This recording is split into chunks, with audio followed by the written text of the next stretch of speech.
Hello guys, welcome to my channel Shahriar Hossain Ifti. So কেমন আছেন আপনারা?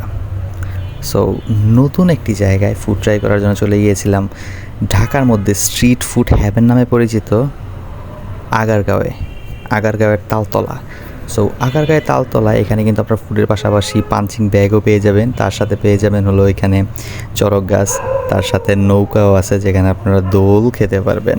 সো যাই হোক, এইগুলো বাদ দিয়ে খাবারের দিকে যাই। সো প্রথম দোকানে গিয়ে আমরা অর্ডার দিয়ে দিই হলো স্পেশালি আমার পছন্দের মোমো, যার টেস্টটা কিন্তু ছিল অ্যাভারেজ, এত ভালো না, তবে প্রাইসটা ছিল 130 টাকা। প্রাইস অনুযায়ী আই থিঙ্ক ঠিক আছে।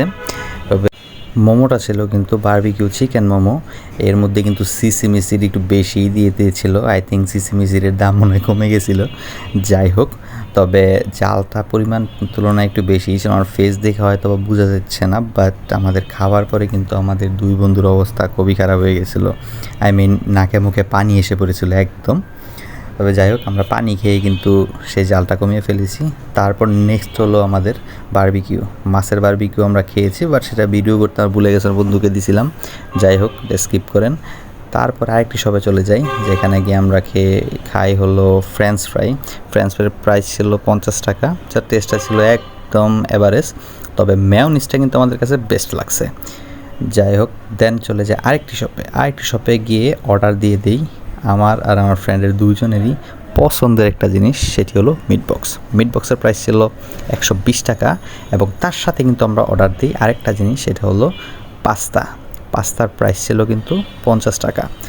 সো টেস্টের দিক দিয়ে বিবেচনা করলে আমি মিটবক্সটাকে তুলনামূলকভাবে এগিয়ে রাখবো, বিকজ অফ সেখানে ছিল কিন্তু একটা সিজলিংয়ের মতো একটা ফ্লেভার ছিল, সেই কারণে। আর যদি আপনি পাস্তার কথা বলেন, পাস্তার টেস্টটা ছিল একদম low to average, I mean একদম নর্মাল। খাওয়া দাওয়া শেষ করে এখন বাসার দিকে রওনা দিব।